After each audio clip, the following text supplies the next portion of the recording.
उद्योगपव उलूकदूतागमनपव षष्ट्यधिकशतमोऽध्याय। दुर्योधन का उलूक को दूत बनाकर पांडवों के पास भेजना और उनसे कहने के लिए संदेश देना। संजय कहते हैं, महाराज, महात्मा पांडवों ने जब हिरण्यवती नदी के तट पर अपना पड़ाव डाल दिया, तब कौरवों ने भी विधिपूर्वक दूसरे स्थान पर अपनी छावनी डाली। एक राजा दुर्योधन ने वहां अपनी शक्तिशालिनी सेना ठहराकर समस्त राजाओं का समादर करके उन सबकी रक्षा के लिए कई गुल्म सैनिकों की टुकड़ियों को तैनात कर दिया। 2 भारत। इस प्रकार योद्धाओं के संरक्षण की व्यवस्था करके राजा दुर्योधन ने कर्ण, दुशासन तथा सुबलपुत्र शकुनि को बुलाकर गुप्त रूप से मंत्रणा की। 3 राजेंद्र। भरत नंदन। नरश्रेष्ठ। दुर्योधन ने कर्ण, भाई दुशासन तथा सुबलपुत्र शकुन से संभाषण एवं सलाह करके उलूक को एकांत में बुलाकर उसे इस प्रकार कहा। 4-5 द्युतकुशल शकुनि के पुत्र उलूक, तुम सोमको और पांडवों के पास जाओ तथा वहां पहुंचकर वासुदेव श्रीकृष्ण के सामने ही उनसे मेरा ये संदेश कहो। कितने ही वर्षों से जिसका विचार चल रहा था, वो संपूर्ण के लिए अत्यंत भयंकर कौरव पांडवों का युद्ध अब सिर पर आ पहुंचा है। 6-7 कुंती कुमार युधिष्ठिर। श्री कृष्ण की सहायता पाकर भाइयों सहित गर्जना करते हुए तुमने संजय से जो आत्मश्लाघापूर्ण बातें कही थी और जिन्हें संजय ने कौरवों की सभा में बहुत बड़ा चढ़ाकर सुनाया था, उन सबको सत्य करके दिखाने का यह अवसर आ गया है। तुम लोगों ने जो प्रतिज्ञाएं की हैं, उन सबको पूर्ण करो। 8-9 उलूक, तुम मेरे कहने से कुंती के ज्येष्ठ पुत्र युधिष्ठिर के सामने जाकर इस प्रकार कहना। 10 राजन, तुम तो अपने सभी भाइयों सोमको और केकयो सहित बड़े धर्मात्मा बनते हो। धर्मात्मा होकर अधर्म में कैसे मन लगा रहे हो। 11 मेरा तो ऐसा विश्वास था कि तुमने समस्त प्राणियों को अभयदान दे दिया है, परंतु इस समय तुम एक निर्दय मनुष्य की भांति संपूर्ण का विनाश देखना चाहते हो। 12 भरत श्रेष्ठ, तुम्हारा कल्याण हो। सुना जाता है कि पूर्व काल में जब देवताओं ने प्रहलाद का राज्य छीन लिया था, तब उन्होंने इस श्लोक का गान किया था। 13 देवताओं, साधारण ध्वज की भांति जिसकी धर्ममयी ध्वजा सदा ऊंचे तक फहराती रहती है, परंतु जिसके द्वारा गुप्त रूप से पाप भी होते रहते हैं, उसके उस व्रत को बिडाल व्रत कहते हैं। 14 नरेश्वर, इस विषय में तुम्हें यह उत्तम आख्यान सुना रहा हूँ, जिसे नारद जी ने मेरे पिताजी से कहा था। 15 राजन, ये प्रसिद्ध है कि किसी समय एक दुष्ट बिलाव दोनों भुजाएं ऊपर किए गंगा जी के तट पर खड़ा रहा। वह किसी भी कार्य के लिए तनिक भी चेष्टा नहीं करता था। 16 इस प्रकार समस्त देहधारियों पर विश्वास जमाने के लिए वो सभी प्राणियों से यही कहा करता था कि अब मैं मानसिक शुद्धि करके हिंसा छोड़कर धर्माचरण कर रहा हूँ। 17 राजन, दीर्घकाल के पश्चात धीरे धीरे पक्षियों ने उस पर विश्वास कर लिया। अब वे उस बिलाव के पास आकर उसकी भूरी भूरी प्रशंसा करने लगे। 18 पक्षियों को अपना आहार बनाने वाला वो बिलाव जब उन समस्त पक्षियों द्वारा अधिक आदर सत्कार पाने लगा, तब उसने ये समझ लिया कि मेरा काम बन गया और मुझे धर्मानुष्ठान का भी अभीष्ट फल प्राप्त हो गया। 19 तदनंतर बहुत समय के पश्चात उस स्थान में चूहे भी गए। वहां जाकर उन्होंने कठोर व्रत का पालन करने वाले उस धर्मात्मा बिलाव को देखा। 20 भारत, दंभयुक्त महान कर्मों के अनुष्ठान में लगे हुए उस बिलाव को देखकर उनके मन में यह विचार उत्पन्न हुआ। 21 हम सब लोगों के बहुत से मित्र हैं, अतः अब ये बिलाव भी हमारा मामा होकर रहे और हमारे यहाँ जो वृद्ध तथा बालक हैं, उन सब की सदा रक्षा करता रहे। 22 ये सोचकर वे सभी उस बिलाव के पास गए और इस प्रकार बोले, मामा जी, हम सब लोग आपकी कृपा से सुखपूर्वक विचरना चाहते हैं। आप ही हमारे निर्भय आश्रय हैं और आप ही हमारे परम सुहृद हैं। हम सब लोग एक साथ संगठित होकर आपकी शरण में आए हैं। 23-24 आप सदा धर्म में तत्पर रहते हैं और धर्म में ही आपकी निष्ठा है। महामते, जैसे वज्रधारी इंद्र देवताओं की रक्षा करते हैं, उसी प्रकार आप हमारा संरक्षण करें। प्रजानाथ, उन संपूर्ण चूहों के द्वारा इस प्रकार कहे जाने पर मूषकों के लिए यमराज स्वरूप उस बिलाव ने उन सबको इस प्रकार उत्तर दिया, मैं तपस्या भी करूं और तुम्हारी रक्षा भी। इन दोनों कार्यों का परस्पर संबंध मुझे दिखाई नहीं देता है। ये दोनों काम एक साथ नहीं चल सकते हैं। तथापि मुझे तुम लोगों के हित की बात भी अवश्य करनी चाहिए। 26-27। तुम्हें भी प्रतिदिन मेरी एक आज्ञा का पालन करना होगा। मैं तपस्या करते करते बहुत थक गया हूँ और दृढ़तापूर्वक संयम नियम के पाल में लगा रहता हूँ। बहुत सोचने पर भी मुझे अपने भीतर चलने फिरने की कोई शक्ति नहीं दिखाई देती। अतः तात, तुम्हें सदा मुझे यहाँ से नदी के तट तक पहुँचाना पड़ेगा। 28-29। भरत श्रेष्ठ, बहुत अच्छा, कहकर चूहों ने बिलाव की आज्ञा का पालन करने के लिए हामी भर ली और वृद्ध तथा बालकों सहित अपना सारा परिवार उस बिलाव को सौंप दिया। 30। फिर तो वो पापी एवं दुष्टात्मा बिलाव प्रतिदिन चूहों को खाकर मोटा और सुंदर होने लगा। उसके अंगों की एक एक जोड़ मजबूत हो गई। 31। इधर चूहों की संख्या बड़े वेग से घटने लगी और वो बिलाव तेज और बल से संपन्न हो प्रतिदिन बढ़ने लगा। 32। तब वे चूहे परस्पर मिलकर एक दूसरे से कहने लगे, क्यों जी, क्या कारण है कि मामा तो नित्य मोटा ताजा होता जा रहा है और हमारी संख्या बड़े वेग से घटती चली जा रही है। 33। राजन, उन चूहों में कोई डिंडिक नाम वाला चूहा सबसे अधिक समझदार था। उसने मूषकों के उस महान समुदाय से इस प्रकार कहा, तुम सब लोग विशेषतः एक साथ नदी के तट पर जाओ। पीछे से मैं भी मामा के साथ ही वहां जाऊंगा। 34-35। तब बहुत अच्छा कहकर उन सबने डिंडिक की बड़ी प्रशंसा की और यथोचित रूप से उसके सार्थक वचनों का पालन किया। 36। बिलावकों चूहों की जागरूकता का कुछ पता नहीं था, अतः वो डिंडिक को भी खा गया। तदनंतर एक दिन सब चूहे एक साथ मिलकर आपस में सलाह करने लगे। 37। उनमें कोलिक नाम से प्रसिद्ध कोई चूहा था जो अपने भाई बंधुओं में सबसे बूढ़ा था। उसने सब लोगों को यथार्थ बात बताई। 38। भाइयों, मामा को धर्माचरण की रत्ती भर भी कामना नहीं है। उसने हम जैसे लोगों को धोखा देने के लिए ही जटा बढ़ा रखी है। जो फल मूल खाने वाला है उसकी विष्ठा में बाल नहीं होते। 39। उसके अंग दिनों दिन हृष्ट पुष्ट होते जाते हैं और हमारा ये दल रोज रोज घटता जा रहा है। आज 7-8 दिनों से डिंडिक का भी दर्शन नहीं हो रहा है। 40। कौलिक की यह बात सुनकर सब चूहे भाग गए और वो दुष्टात्मा बिलाव भी अपना सा मुंह लेकर जैसे आया था वैसे चला गया। 41। दुष्टात्मन, तुमने भी इसी प्रकार बिडाल व्रत धारण कर रखा है। जैसे चूहों में बिडाल ने धर्माचरण का ढोंग रच रखा था, उसी प्रकार तुम भी जाति भाइयों में धर्माचारी बने फिरते हो। 42। तुम्हारी बातें तो कुछ और हैं, परंतु कर्म कुछ और ही ढंग का दिखाई देता है। तुम्हारा वेदाध्ययन और शांत स्वभाव लोगों को दिखाने के लिए पाखंड मात्र है। 43। राजन, नरश्रेष्ठ, यदि तुम धर्मनिष्ठ हो तो ये छद्म छोड़कर क्षत्रिय धर्म का आश्रय ले उसी के अनुसार सब कार्य करो। 44। भरत श्रेष्ठ, अपने बाहुबल से इस पृथ्वी का राज्य प्राप्त करके तुम ब्राह्मणों को दान दो और पितरों को उनका यथोचित भाग अर्पण करो। 45। तुम्हारी माता वर्षों से कष्ट भोग रही है, अतः माता के हित में तत्पर हो, उसके आंसू पोंछो और युद्ध में विजय प्राप्त करके परम सम्मान के भागी बनो। 46।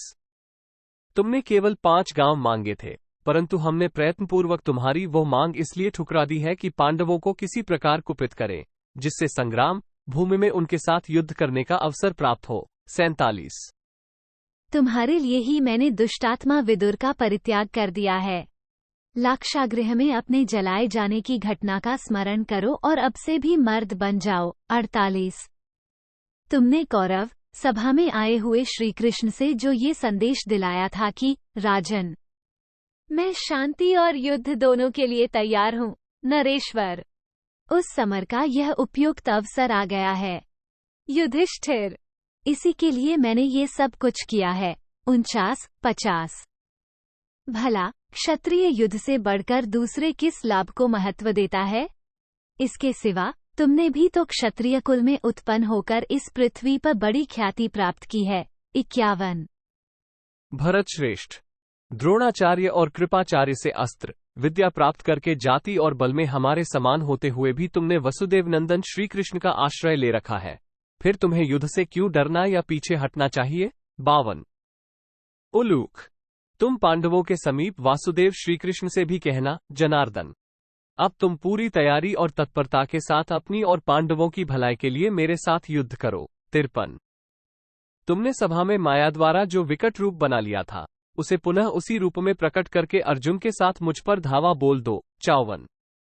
इंद्रजाल, माया अथवा भयानक कृत्या, ये युद्ध में हथियार उठाए हुए शूरवीर के क्रोध एवं सिंहनाद को और भी बढ़ा देती हैं, उसे डरा नहीं सकती। 55।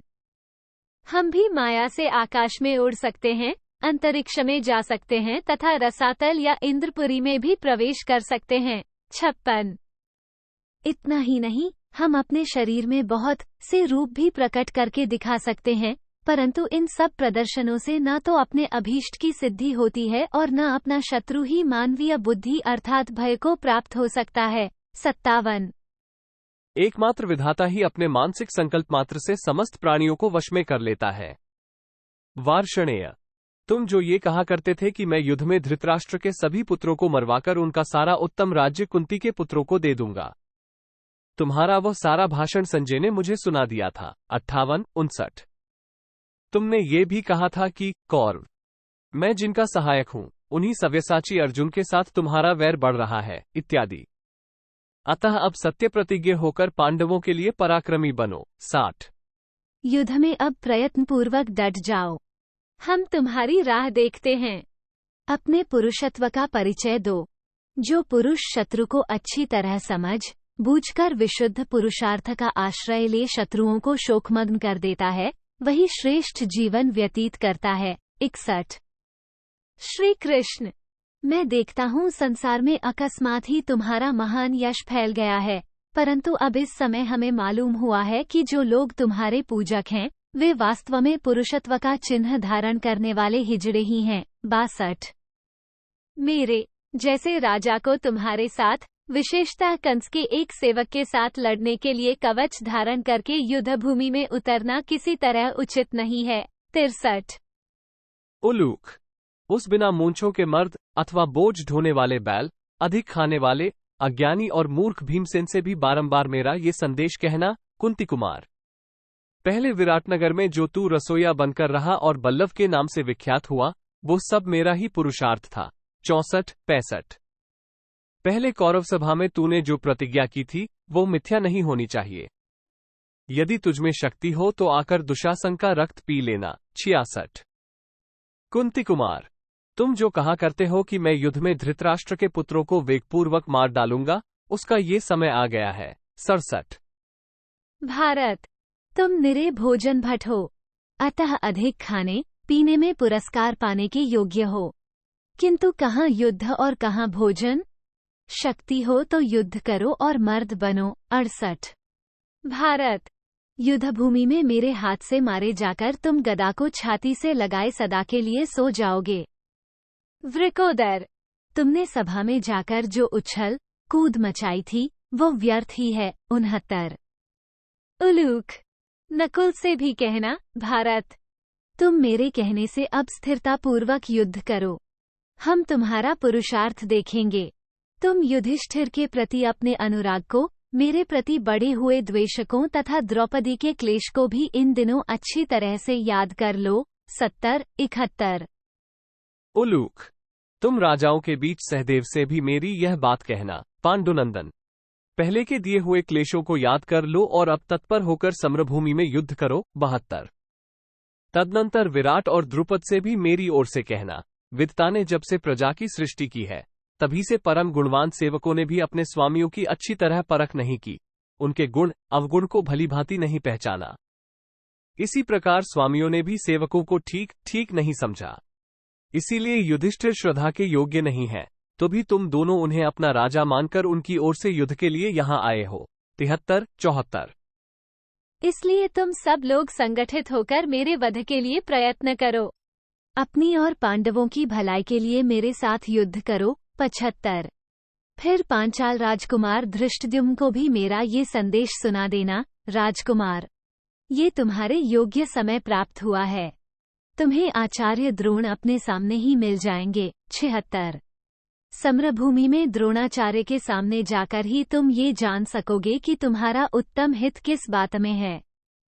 आओ, अपने सुहृदों के साथ रहकर युद्ध करो और गुरु के वध का अत्यंत दुष्कर पाप कर डालो। 77। उलूक। इसके बाद तुम शिखंडी से भी मेरी यह बात कहना, धनुर्धारियों में श्रेष्ठ गंगापुत्र कुरुवंशी महाबाहु भीष्म तुम्हें स्त्री समझकर नहीं मारेंगे, इसलिए तुम अब निर्भय होकर युद्ध करना और समरभूमि में यत्नपूर्वक पराक्रम प्रकट करना। हम तुम्हारा पुरुषार्थ देखेंगे। 78-79। ऐसा कहते कहते राजा दुर्योधन खिलखिलाकर हंस पड़ा।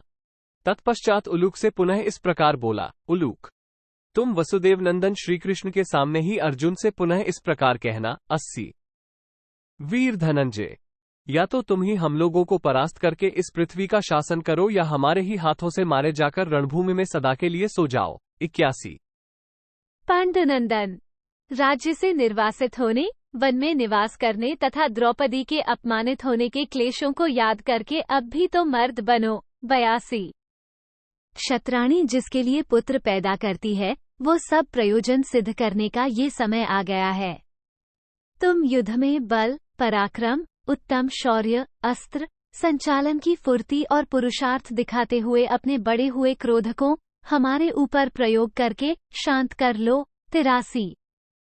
जिसे नाना प्रकार का क्लेश दिया गया हो, दीर्घकाल के लिए राज्य से निर्वासित किया गया हो तथा जिसे राज्य से वंचित होकर दीनभाव से जीवन बिताना पड़ा हो, ऐसे किस स्वाभिमानी पुरुष का हृदय विदीर्ण न हो जाएगा। 84। जो उत्तम कुल में उत्पन्न, शूरवीर तथा पराये धन के प्रति लोभ न रखने वाला हो, उसके राज्य को यदि कोई दबा बैठा हो तो वो किस वीर के क्रोध को उद्दीप्त न कर देगा। 85। तुमने जो बड़ी बड़ी बातें कही हैं, उन्हें कार्य रूप में परिणत करके दिखाओ। जो क्रिया द्वारा कुछ न करके केवल मुंह से बातें बनाता है, उसे सज्जन पुरुष काय मानते हैं। 86। तुम्हारा स्थान और राज्य शत्रुओं के हाथ में पड़ा है, उसका पुनरुद्धार करो। युद्ध की इच्छा रखने वाले पुरुष के ये दो ही प्रयोजन होते हैं, अतः उनकी सिद्धि के लिए पुरुषार्थ करो। 87। तुम जुए में पराजित हुए और तुम्हारी स्त्री द्रौपदी को सभा में लाया गया। अपने को पुरुष मानने वाले किसी भी मनुष्य को इन बातों के लिए भारी अमर्ष हो सकता है। तुम 12 वर्षों तक राज्य से निर्वासित होकर वन में रहे हो और 1 वर्ष तक तुम्हें विराट का दास होकर रहना पड़ा है। 89। पांडुनंदन, राज्य से निर्वासन का, वनवास का और द्रौपदी के अपमान का क्लेश याद करके तुम मर्द बनो। 90। हम लोग बार बार तुम लोगों के प्रति अप्रिय वचन कहते हैं, तुम हमारे ऊपर अपना अमर्ष तो दिखाओ, क्योंकि अमर्ष ही पौरुष है। 91। पार्थ, यहाँ लोग तुम्हारे क्रोध, बल, वीर्य, ज्ञानयोग और अस्त्र चलाने की फुर्ती आदि गुणों को देखें।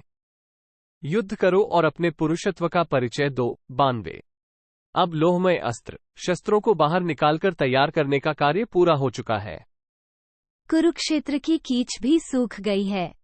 तुम्हारे घोड़े खूब हृष्ट पुष्ट हैं और सैनिकों का भी तुमने अच्छी तरह भरण पोषण किया है, अतः कल सवेरे से ही श्री कृष्ण के साथ आकर युद्ध करो। 93। अभी युद्ध में भीष्म जी के साथ मुठभेड़ किए बिना तुम क्यों अपनी झूठी प्रशंसा करते हो। कुंती नंदन, जैसे कोई शक्तिहीन एवं मंदबुद्धि पुरुष गंधमादन पर्वत पर चढ़ना चाहता हो, उसी प्रकार तुम भी अपनी झूठी बढ़ाई करते हो। मिथ्या आत्मप्रशंसा न करके पुरुष बनो। 94। पार्थ, अत्यंत दुर्जय वीर सूतपुत्र कर्ण, बलवानों में श्रेष्ठ शल्य तथा युद्ध में इंद्र के समान पराक्रमी एवं बलवानों में अग्रगण्य द्रोणाचार्य को युद्ध में परास्त किए बिना तुम यहाँ राज्य कैसे लेना चाहते हो। 95, 96। कुंती पुत्र, आचार्य द्रोण ब्राह्मवेद और धनुर्वेद इन दोनों के पारंगत पंडित हैं। ये युद्ध का भार वहन करने में समर्थ, अक्षोभ्य, सेना के मध्य भाग में विचरने वाले तथा युद्ध के मैदान से पीछे न हटने वाले हैं। इन महातेजस्वी द्रोण को जो तुम जीतने की इच्छा रखते हो, वो मिथ्या साहस मात्र है। वायु ने सुमेरु पर्वत को उखाड़ फेंका हो, ये कभी हमारे सुनने में नहीं आया है। इसी प्रकार तुम्हारे लिए भी आचार्य को जीतना असंभव है। 97, 98। तुमने मुझसे जो कुछ कहा है, वो यदि सत्य हो जाए, तब तो हवा मेरु को उठा ले, स्वर्गलोक इस पृथ्वी पर गिर पड़े अथवा युग ही बदल जाए। 99। अर्जुन हो या दूसरा कोई, जीवन की इच्छा रखने, वाला कौन ऐसा वीर है जो युद्ध में इन शत्रुघ्न आचार्य के पास पहुंचकर कुशलपूर्वक घर को लौट सके? 100। ये दोनों द्रोण और भीष्म जिसे मारने का निश्चय कर ले अथवा उनके भयानक अस्त्र आदि से जिसके शरीर का स्पर्श हो जाए, ऐसा कोई भी भूतल निवासी मरणधर्मा मनुष्य युद्ध में जीवित कैसे बच सकता है? 101। जैसे देवता स्वर्ग की रक्षा करते हैं, उसी प्रकार पूर्व, पश्चिम, दक्षिण और उत्तर दिशाओं के नरेश तथा काम्बोज, शक, खश, शास्त्र, मत्स्य, कुरु और मध्य प्रदेश के सैनिक एवं मलयच, पुलिंद, द्रविड़, आंध्र और कांची देशीय योद्धा जिस सेना की रक्षा करते हैं, जो देवताओं की सेना के समान दुर्धर्ष एवं संगठित है, कौरवराज की समुद्र तुल्य, उस सेना को क्या तुम कूपमंडूक की भांति अच्छी तरह समझ नहीं पाते? 102, 103। ओ अल्पबुद्धि मूढ़ अर्जुन, जिसका वेग युद्धकाल में गंगा के वेग के समान बढ़ जाता है और जिसे पार करना असंभव है, नाना प्रकार के जनसमुदाय से भरी हुई मेरी उस विशाल वाहिनी के साथ तथा गजसेना के बीच में खड़े हुए मुझ दुर्योधन के साथ भी तुम युद्ध की इच्छा कैसे रखते हो? 104। भारत, हम अच्छी तरह जानते हैं कि तुम्हारे पास अक्षय बाणों से भरे हुए 2 तरकस हैं, अग्निदेव का दिया हुआ दिव्य रथ है और युद्धकाल में उस पर दिव्य ध्वजा फहराने लगती है। 105। अर्जुन, बातें न बनाकर युद्ध करो। बहुत शेखी क्यों बघारते हो? विभिन्न प्रकारों से युद्ध करने पर ही राज्य की सिद्धि हो सकती है। झूठी आत्मप्रशंसा करने से इस कार्य में सफलता नहीं मिल सकती। 106। धनंजय, यदि मैं अपनी झूठी प्रशंसा करने से ही अभीष्ट कार्य की सिद्धि हो जाती, तब तो सब लोग सिद्धकौम हो जाते, क्योंकि बातें बनाने में कौन दरिद्र और दुर्बल होगा? 107। मैं जानता हूं कि तुम्हारे सहायक वसुदेव नंदन श्री कृष्ण हैं। मैं ये भी जानता हूं कि तुम्हारे पास 4 हाथ लंबा गांडीव धनुष है तथा मुझे ये भी मालूम है कि तुम्हारे जैसा दूसरा कोई योद्धा नहीं है। ये सब जानकर भी मैं तुम्हारे इस राज्य का अपहरण करता हूँ। 108। कोई भी मनुष्य नामात्र के धर्म द्वारा सिद्धि नहीं पाता, केवल विधाता ही मानसिक संकल्प मात्र से सबको अपने अनुकूल और अधीन कर लेता है। 109। तुम रोते बिलखते रह गए और मैंने 13 वर्षों तक तुम्हारा राज्य भोगा। अब भाइयों सहित तुम्हारा वध करके आगे भी मैं ही इस राज्य का शासन करूंगा। 110। दास अर्जुन, जब तुम जुए के दांव पर जीत लिए गए, उस समय तुम्हारा गांडीव धनुष कहाँ था? भीमसेन का बल भी उस समय कहाँ चला गया था? 111।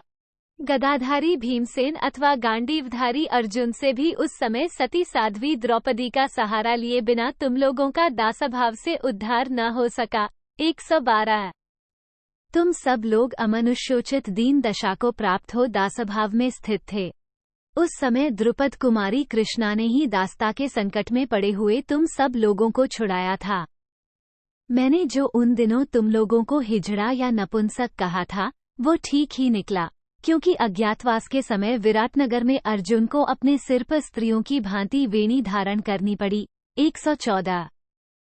कुंती कुमार, तुम्हारे भाई भीमसेन को राजा विराट के रसोई घर में रसोइये के काम में ही संलग्न रहकर जो भारी श्रम उठाना पड़ा, वो सब मेरा ही पुरुषार्थ है। 115।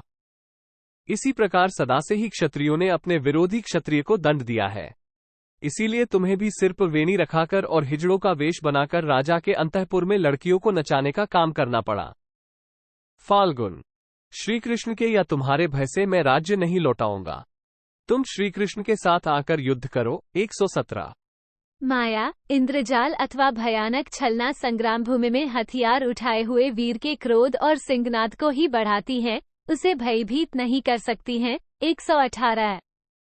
हजारों श्री कृष्ण और सैकड़ों अर्जुन भी अमोघ बाणों वाले मुझ वीर के पास आकर 10 दिशाओं में भाग जाएंगे। 119। तुम भीष्म के साथ युद्ध करो या सिर से पहाड़ फोड़ो या सैनिकों के अत्यंत गहरे महासागर को दोनों बाहों से तैरकर पार करो। 120। हमारे सैन्य रूपी महासमुद्र में कृपाचार्य मत्स्य के समान है। विविंशति उसके भीतर रहने वाला महान सर्प है।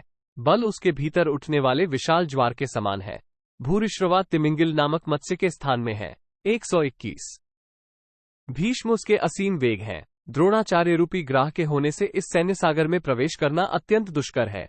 कर्ण और शल्य क्रमशः मत्स्य तथा आवर्त, भंवर, का काम करते हैं और काम्बोजराज सुदक्षिण इसमें बड़वानल है। 122। दुशासन उसके तीव्र प्रवाह के समान है। शल और शल्य मत्स्य है। सुषेण और चित्रायुध नाग और मकर के समान है। जयद्रथ पर्वत है। पुरुमित्र उसकी गंभीरता है।